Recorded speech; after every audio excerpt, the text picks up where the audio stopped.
प्रभु यीशु मसीह के मधुर और मीठे नाम में आज दिनांक 11 नवंबर दिन शुक्रवार को हम आप सब श्रोताओं का हार्दिक स्वागत करते हैं। आज के दिन के लिए जो वचन है वो लिया गया है उत्पत्ति की पुस्तक उसका 2 अध्याय उसका 11 पद। वचन इस प्रकार से कहता है, पहली धारा का नाम पीशोन है और वही है जो हवीला नाम के सारे देशों को जहाँ सोना मिलता है घेरे हुए है।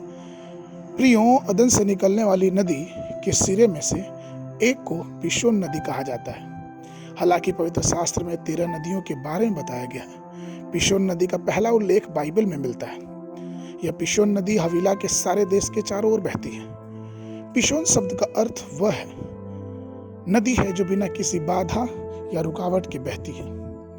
जब पवित्र आत्मा जीवन के नदी के रूप में आप में प्रभावित होता तो वह सबसे पहले आप में सभी बाधाओं को दूर करता। वह बहता है और विरोध में खड़ी सभी चट्टानों को तोड़ देता है। यह उन सभी पेड़ पौधे और लताओं को अलग कर देता है जो प्रवाह उस नदी के प्रवाह में बाधा डालते हैं। सब जो टीले हैं हर टीलों को वो समतल कर देता और निचले जो घाटियां उनको भरता जाता है। इसी प्रकार जब पवित्र आत्मा हमारा अभिषेक करता है तो सबसे पहले वो हमारे जीवन के सारी बाधाओं को हमारे जीवन से दूर करता है। वो हमारे जुओं को तोड़ डालता है। जिस प्रकार से यशायाह नबी की पुस्तक उसके 10 के 27 वचन कहता है। अय्यूब की पुस्तक उसके 42 के 2 पद वचन कहता है, मैं जानता हूं कि तू सब कुछ कर सकता है और तेरी युक्तियों में से कोई रुक नहीं सकती।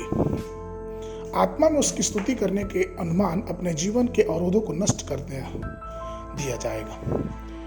जो कोई अपने जीवन की प्रगति को रोकना चाहेगा पवित्र आत्मा उसे ध्वस्त करेगा, क्योंकि पवित्र आत्मा हमें जय की आत्मा देता है।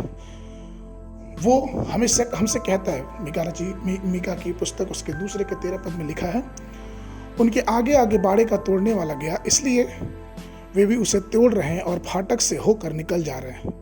उनका राजा उनके आगे आगे गया, अर्थात यहोवा उनका सरदार जो अगुआ भी है।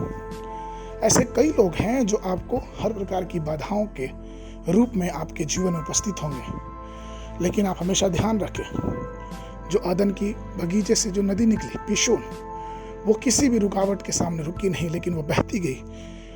और ठीक उसी प्रकार से पवित्र आत्मा की नदी हमारे जीवनों को बहने में अगुवाई करती है। हमें जरूरत इस प्रकार की है, प्रार्थना के साथ उस वचन में लगे रहें और परमेश्वर के आत्मा से परिपूर्ण रहें कि परमेश्वर की आत्मा की वरदानों से हम आगे की ओर बढ़ते रहें। परमेश्वर आप सबको आशीष देवे। आज के मनन के लिए 1 कुरिन्थियों की पुस्तक उसका 14 अध्याय 2 पद, क्योंकि जो अन्य भाषा में बात करता वो मनुष्यों से नहीं परंतु परमेश्वर से बातें करता है, इसलिए कि उसकी कोई नहीं समझता, क्योंकि वह भेद की बातें आत्मा होकर बोलता है। बाइबल अध्ययन के लिए यिर्मयाह की पुस्तक 50 अध्याय सुबह के समय और संध्या के समय इब्रानियों की पुस्तक उसका 8 अध्याय। परमेश्वर आप सबको आशीष देवे।